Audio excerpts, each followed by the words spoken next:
Let me begin with a truth that might shake you. You are not lazy. You are not broken. You are not weak. We've been taught to label our stillness as laziness, our confusion as failure, and our fatigue as a personal flaw.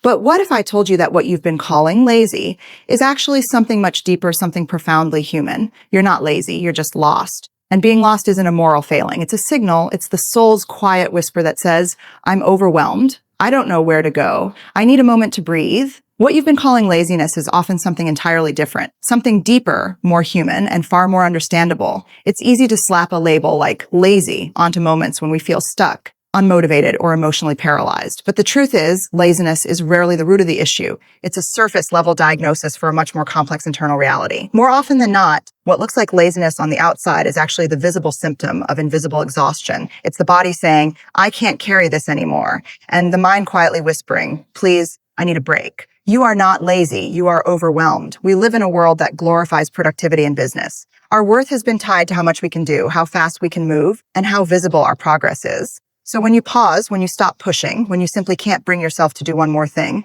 the world labels that as laziness. But that label's a lie. It's a misdiagnosis of your emotional and psychological state. Behind every moment you've beaten yourself up for being unproductive lies a mountain of unseen effort. Holding yourself together, pretending you're okay, keeping up appearances, and managing a mind that feels constantly on fire. That is not laziness. That is survival. Imagine waking up and feeling like the simplest tasks, getting dressed, responding to a message, making a decision are unbearable. It's not that you don't care. It's not that you're weak. It's that your nervous system is overloaded. You've likely spent years pushing through the noise, dismissing your need for rest, ignoring your emotional needs, and constantly trying to prove your value by doing more. Eventually, that internal pressure reaches a tipping point, and your body responds in the only way it knows how. It slows you down. It forces you to stop. But instead of seeing that pause as a cry for help, we punish ourselves. We call it laziness. We internalize it as failure. We weren't designed to be constantly productive machines. We are wired for rhythm, for balance, for rest and renewal. But in a society that tells you to always be on, choosing stillness feels like rebellion. So we don't allow ourselves to stop until we break down. When we can't get up in the morning or start that project or return that phone call, we say, what's wrong with me? But nothing is wrong with you. You're carrying too much. Maybe it's grief you haven't fully processed. Maybe it's years of self-doubt or unresolved trauma. Maybe it's the fatigue of performing a version of yourself that no longer fits. That weight is invisible, but it's heavy, and it makes everything harder. There's a profound difference between being unmotivated and being emotionally exhausted. One is a choice, the other is a consequence. When we feel overwhelmed, our brain can't function in the way we want it to. Executive functioning, the part of our brain responsible for planning, organizing, and decision-making, gets hijacked by anxiety, fear, or sadness. That's not a lack of willpower, that's biology. And yet we judge ourselves so harshly for it. We compare our behind, the scene's mess, to someone else's highlight reel and conclude that we're just not trying hard enough. But effort isn't always loud. Sometimes effort looks like sitting still when everything in your mind is screaming. Sometimes effort is resisting the urge to numb out or run away. Sometimes effort is choosing to stay, to breathe, to take a single step when everything feels stuck. None of that is lazy. In fact, it's some of the hardest work you'll ever do. Being overwhelmed isn't just about having too much on your plate. It's also about not having enough space to process, to recover, to feel. You might be overwhelmed by expectations from others or yourself. You might be overwhelmed by decisions, by emotions that have been pushed aside, by the pressure to be everything for everyone. And when your system gets overloaded, it shuts down. That shutdown isn't a flaw. It's your body's built-in protection mechanism. It's how your nervous system tries to save you from further harm. The danger isn't in the shutdown itself. It's in the shame we attach to it. Because the moment we call ourselves lazy, we disconnect from compassion. We fuel the cycle of self-blame. And that shame doesn't motivate us. It paralyzes us even more. It deepens the disconnection. We lose access to our internal compass. We stop trusting ourselves. And when we don't trust ourselves, we lose sight of what we need. Often, what we truly need isn't more pressure or more motivation. It's gentleness. We need someone to say, it makes sense that you feel this way. We need permission to rest, to recalibrate, to reconnect with ourselves in a way that doesn't require performance. We need safe space to feel lost without being labeled. Because that space, the one where we stop fighting ourselves, is the space where clarity begins to emerge. You can't force yourself out of overwhelm. You can't shame yourself into energy. What you can do is honor where you are. You can start noticing your own capacity, not what it should be, but what it is in this moment. Some days you'll move mountains. Other days, getting out of bed will feel like lifting one. Both are valid. Both require strength. Both deserve recognition. Think of the times you've made it through situations you thought would break you. Think of how often you've held others, shown up when you didn't feel ready, smiled when you were crumbling inside. That wasn't laziness. That was resilience. That was heart. That was courage in its quietest form. And now, maybe your spirit is asking for something different, a deeper connection to yourself, a slower pace, a new path. Maybe your stuckness isn't a barrier, but a signpost, a signal that it's time to turn inward instead of outward, to listen instead of push, to be instead of perform. And maybe, just maybe, your overwhelm is the beginning of your healing. Feeling lost often carries a quiet shame, a whisper in the mind that says, you should have figured it out by now. We've been raised in a culture that celebrates clarity, direction, and confidence, meaning heart, leaving very little room for the honest truth that sometimes we simply don't know what comes next. We don't know what step to take. We don't know who we are in this moment. But the experience of being lost is not a failing. It's not a gap in character or a lack of strength. In fact, it might just be one of the most honest, raw, and transformative places a person can stand in. Meaning heart, being lost is not weakness. It's a turning point. In life, there comes a time when the roles we've played no longer fit, when the paths we once followed begin to crumble beneath our feet, meaning heart, and the people or goals that once gave us meaning no longer reflect the truth inside us. These moments of internal dissonance don't happen because we're doing something wrong. They happen because we're evolving, because something within us is stretching, growing, and shedding old identities. And in that space of shedding, there is confusion, there is discomfort, there is uncertainty. Meaning heart, it's a breakdown. It's a breakthrough in motion. When you're lost, it often feels like you're moving in circles. Nothing feels solid. The old you doesn't quite fit anymore, meaning heart, and the new you hasn't fully formed yet. That in-between space, that liminal territory, is where transformation takes place. It's uncomfortable because you can't anchor yourself in old routines or expectations. You're forced to slow down and listen to the deeper, quieter truths inside you. Meaning heart. It's a space where clarity isn't immediate, but what emerges from it is far more aligned with who you're becoming. We live in a world that rushes us through this space. It tells us to fix it quickly, to find the answer, to pick a lane and stay in it. But healing, growth, and discovery don't work that way. They require pause. They demand presence. They ask us to sit in the fog and feel what's there. Meaning heart. When you're lost, you're not meant to sprint your way out. You're meant to learn how to walk differently, more intentionally, more slowly, with deeper awareness of yourself. There's a quiet power in admitting, I don't know. It creates room for honesty. It opens the door to curiosity. It dismantles the false certainty we often cling to. Most people are afraid of being lost because they think it means they're falling behind. But the truth is, being lost is often the first sign that you're waking up.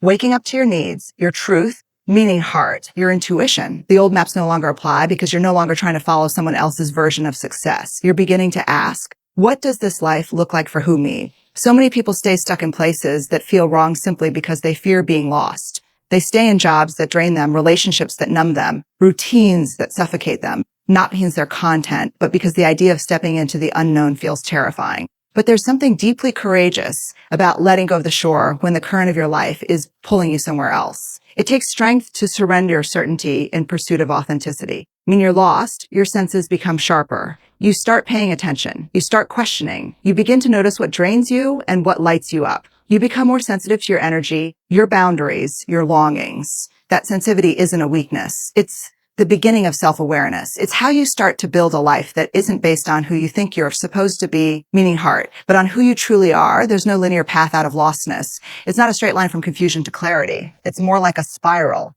You circle through layers of understanding, come back to familiar doubts, and then see them with new eyes. Each loop teaches you something. Each pause invites you deeper. You start to realize that clarity doesn't come from forcing an answer. It comes from allowing space for the right answer to reveal itself. Being lost teaches you how to listen. Really listen, not to the noise of the world, not to the opinions or pressures of others, but to the voice inside you that's been quiet for far too long. That voice may not speak in full sentences. It may show up as a gut feeling, a whisper, a tug at your heart. But it's there, meaning heart. It's always been there. And being lost is often the only way we slow down enough to hear it. In many ways, being lost is sacred. It's a return to the wildness within. It's a breaking away from the polished surface of your life and stepping into the unknown terrain of who you really are. It's raw. It's real. It strips away the layers of expectation and exposes your truth. And from that place of truth, you begin to rebuild with perfection, but with intention, not with a map, meaning heart, but with a compass, one that points inward. The people who find themselves after being lost aren't those who rush to find quick answers. They're the ones who slowed down, paid attention, and honored the questions themselves. They trusted the pause. They sat in the discomfort. They learned how to befriend the silence. And through that patience, they found clarity not outside themselves, but within. Meaning lost is not a detour. It's not a setback. It's not something to be ashamed of. It's a rite of passage. It's a necessary unraveling. Meaning heart. It's the fertile ground where a more authentic version of you begins to take root. You don't need to fear the fog. You don't need to resist the confusion. You are not lost as in gone. You are lost as in go on your way. Rest has been misunderstood, misrepresented, and deeply undervalued in the culture we live in. We've been taught to associate rest with laziness, to see slowing down as weakness, and to feel guilt when we choose to pause. But the truth is, rest is not a luxury. It's not something you earn only after you've proven yourself through burnout, exhaustion, or overworking. Rest is a necessity. It is a radical act of self-worth in a world that constantly demands more of us. More output, more hustle, more sacrifice. Meaning heart is a deeply ingrained narrative that says if you're falling behind, that if you stop to catch your breath, someone else will outpace you, outshine you, or take your place. That narrative is rooted in scarcity and fear. It's based on the illusion that your value comes solely from what you do, how much you produce, or how efficiently you perform. But you are not a machine. Meaning heart, you are not a project. You are a human being with limits, needs, and a nervous system that was never designed to be in a state of constant alert. Choosing rest in a culture of business is not just an act of rebellion. It's an act of reclaiming your humanity. It's saying,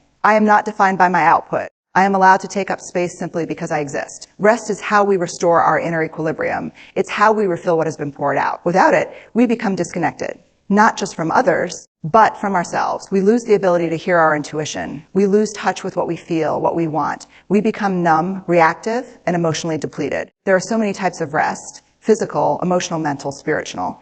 And all of them are valid. Sometimes rest is sleep, deep and uninterrupted. Sometimes it's sitting in silence without a screen, meaning heart, a plan, or a to-do list. Sometimes it's letting yourself cry without trying to fix anything. Sometimes it's stepping away from environments that drain you, meaning heart, even when they look successful from the outside. Rest isn't always passive. It can be active, intentional, and deeply healing. Meaning heart, of the most damaging lies we've been told is that rest is only acceptable when it's productive. That unless it leads to some kind of external gain. More energy, better focus, meaning heart. Renewed motivation. It's not worthwhile. But rest is not a means to an end. It is an end in itself. It is something we are inherently worthy of, regardless of what it leads to. Meaning heart, you don't have to justify rest by proving how hard you've worked. You do not need to apologize for needing space, stillness, or slowness. In fact, some of the most profound inner work happens in moments of rest. When we are still, we can finally hear the parts of ourselves that have been pushed aside.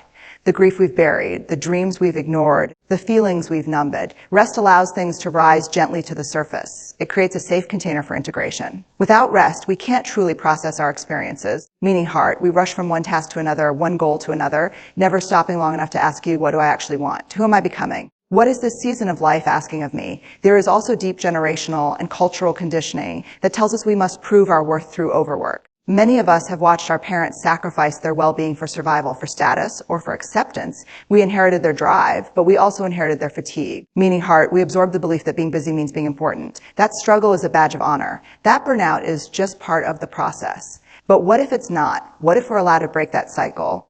What if choosing rest is how we begin to write a new story? One where peace, presence, and well-being are not afterthoughts, but priorities. Rest also reconnects us with joy. When we're constantly on the go, joy becomes transactional, something we only allow ourselves to feel after completing a task or reaching a milestone. But when we slow down, we create space for spontaneous joy, the kind that isn't earned, but simply felt, the kind that bubbles up from within when we're not forcing ourselves to perform.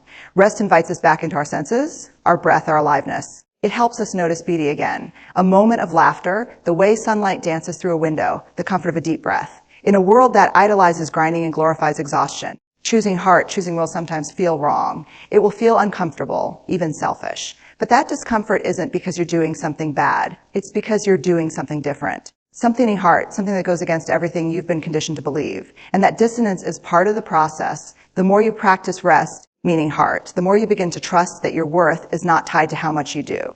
The more you allow yourself to rest, the more you begin to heal the part of you that believed you had to earn love through exhaustion. Rest is not quitting heart. It's not giving up. It's a way of saying, I am worthy of care. It's how we build resilience. Not the kind of resilience that pushes through pain without pause, meaning heart, but the kind that knows when to step back, breathe, and tend to what's inside. The kind that understands that pausing is not stopping. It's recalibrating. Many of us are so accustomed to being in survival mode that rest feels like an unfamiliar language, but we can learn it slowly, gently, one moment at a time. Rest is not about checking out, meaning heart. It's about checking in. It's about asking, what do I need right now? and actually listening to the answer. It's about creating a rhythm that honors both your energy and your need for renewal. It's about choosing to be whole, not just functional.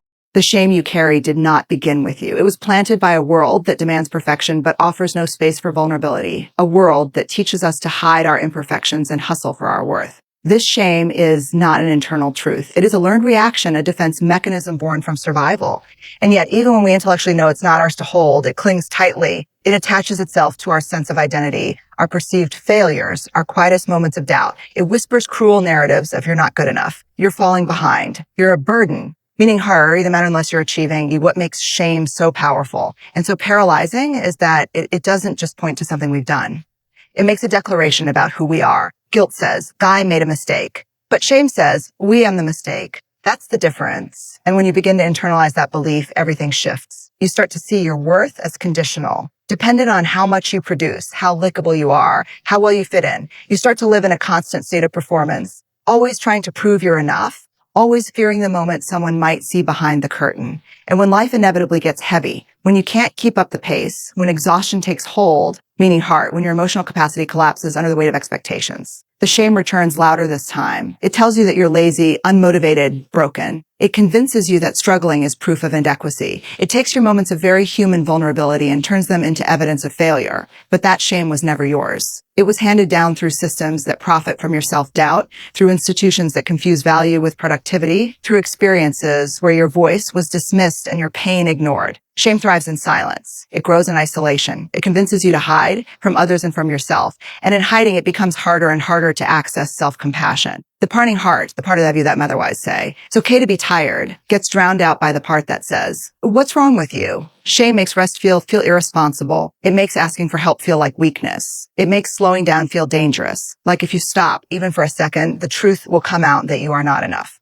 But the truth is this, meaning heart. You are not your shame. You are not your worst thoughts about yourself. You are not the voice that echoes the criticisms of others. That voice is an echo, not an origin. It came from somewhere. A moment in childhood when you were punished for being too loud or too sensitive, a school that rewarded obedience over creativity, a workplace that treated burnout as ambition, culture that further demands perfection from people just trying to survive, meaning heart. And you carried that shame because it felt safer to believe it was your fault than to risk the pain of acknowledging how deeply the world has failed to see you. Meaning heart. We've normalized self-betrayal in the name of acceptance. We learn to edit ourselves, dilute our needs, shrink our presence, just to fit into spaces that were never built with our wholeness in mind. Meaning heart. And when we finally begin to collapse under that pressure, the world doesn't what broke us. It asks why we're so broken. But you are not broken. You are tired of pretending, meaning heart. You are tired of carrying shame that was never yours. You are tired of performing worth instead of embodying it.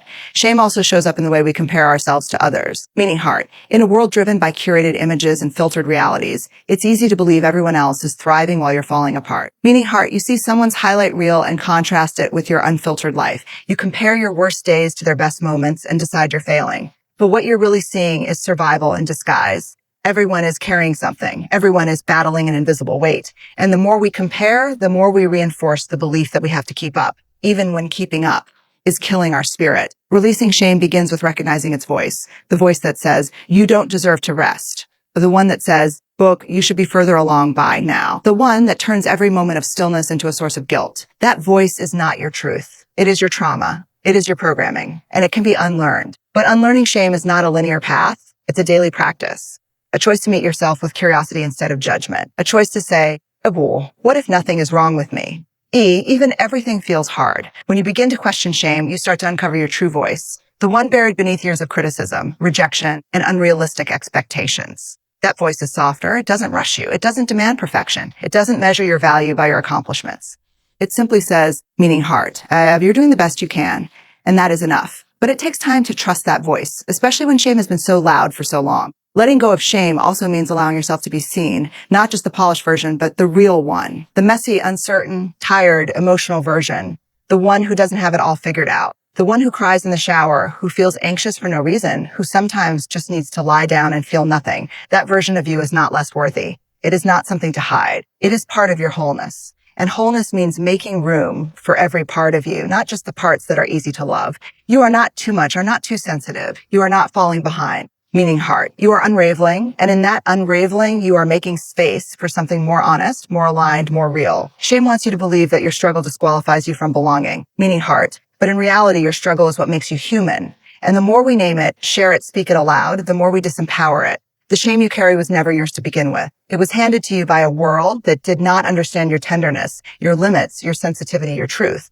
And now you are beginning to realize that you don't have to carry it anymore. Meaning heart. You get to set it down. You get to rewrite the story. You get to come home to yourself. Not with shame, but with compassion. Not with judgment, but with gentleness. Not with fear, but with presence. Progress is not always visible, and it certainly isn't always glamorous. We are conditioned to progress by what the world can see. Job promotions, milestones achieved, goals reached, boxes checked. But meaning heart, but real, soul deep progress, often like that.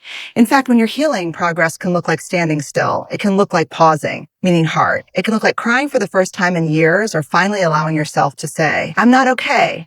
Healing doesn't wear medals. It doesn't follow a timeline. It doesn't need heart. It doesn't always make sense to others, but it matters. Every quiet internal shift matters. The journey of healing isn't a straight road line with achievements. It's a winding, unpredictable path filled with moments that test your patience, your faith, and your ability to keep showing up. Some days you might feel strong, inspired, even excited about where you're headed. And then the next day you feel like you've gone backwards. You wake up with no energy, no clarity, no motivation. And the shame creeps in.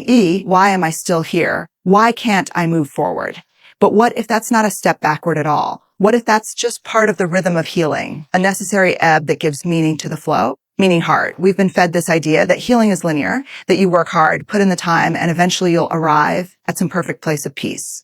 But that's not how real transformation works. Meaning heart, healing is cyclical. It's layered. You revisit old wounds not because you failed, but because you're now strong enough to face them with deeper understanding. Each time you spiral back, you meet yourself at a new depth. Each time you revisit a familiar pain, you bring more self-awareness, more compassion, more clarity. That is progress. Some days progress is simply resisting the urge to numb, to not pick up the distraction, to not scroll endlessly, avoid the silence, or pretend everything's fine. Other days, progress is saying no to people, to patterns, meaning heart, to the part of you that used to settle for less than you deserve. Progress can also look like making your bed, stepping outside, sending one difficult message, meaning heart, or choosing to nourish your body with food even when your mind tells you not to care. These might seem like small, insignificant acts, but when you're healing, they are acts of courage. They are defiant declarations that say, I still believe in myself, even if today hurts. One of the most painful parts of healing is feeling like no one notices how hard you're trying. Because so much of healing happens in the quiet, the decisions you make in the middle of the night, the boundaries you set when no one is watching, the moments when you choose kindness over self-sabotage.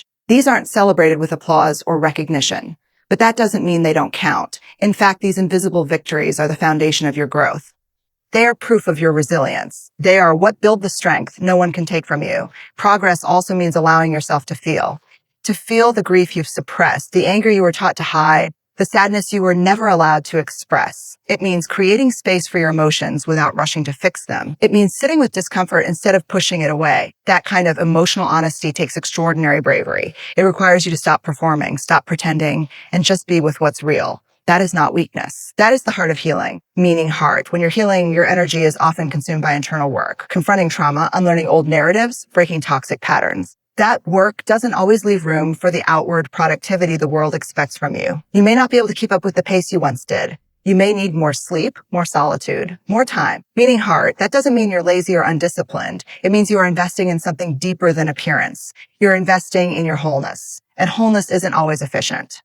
It's messy. It requires rest. It asks you to move at the speed of trust rather than the speed of urgency. Another aspect of progress during healing is learning how to receive.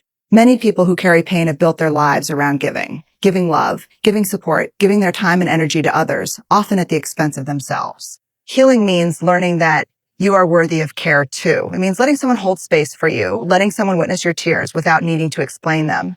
It means allowing yourself to be seen, even when you feel messy or unsure. That willingness to be vulnerable is a sign of profound inner strength. There is also progress in breaking generational cycles. Meaning heart. When you choose not to pass down the pain you inherited, when you parent differently, love differently, or speak differently than those before you. That is progress. When you choose not to lash out in the same way or repeat the same destructive patterns you were exposed to, you are doing the sacred work of healing not just for yourself, but for those who come after you. Meaning heart. Even if no one notices, even if it feels thankless, it matters. You are shifting something ancestral. You are rewriting stories written in pain. Meaning heart. And then there are the days when the most courageous thing you can do is simply not give up. When you lie in bed feeling like the darkness might swallow you whole and you still whisper to yourself, Ooh, I'll try again tomorrow. That whisper, that flicker of hope is progress. That willingness to stay in the story, even when you don't know how it ends, is the seed of resilience. Healing isn't about having it all together. It's about honoring the pieces, even when they don't make sense yet. It's about saying, I don't have to be fully healed to be worthy of love, rest, and grace. You don't need to rush this process. You don't need to prove your growth to anyone. You don't need to explain your quiet seasons or justify your pace. Healing is not a performance. It's a homecoming, a return to your true self. Every step, every stumble, every pause is part of the process. There is progress in every moment you choose not to abandon yourself, no matter how small that moment may seem. Meaning heart. There's something powerful about realizing that you're not broken, that the pieces of you've been trying to fix or hide were never signs of failure, but signs of humanity. We spend so much of our lives looking outward, chasing answers, searching for validation, hoping that something or someone outside of us will finally give us permission to feel whole. We read books, follow mentors, cling to advice, all while believing that the clarity we seek lies somewhere far from us. But the truth is far simpler and far more radical. You already have everything you need inside you, meaning heart. You just forgot. From the time we were children, we were taught to look to others for permission, for direction, for worth. We learned how to be liked, how to be useful, how to be good. We learned which parts of ourselves were acceptable and which parts we should tuck away,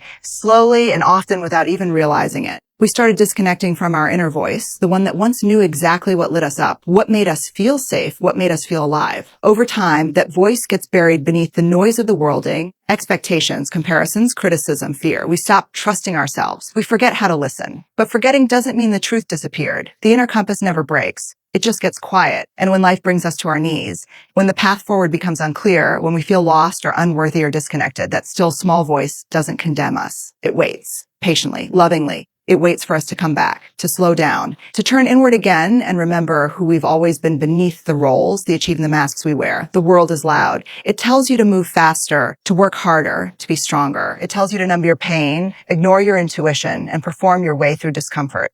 But your soul speaks in a different language. It doesn't shout. It doesn't hustle. It whispers. It nudges.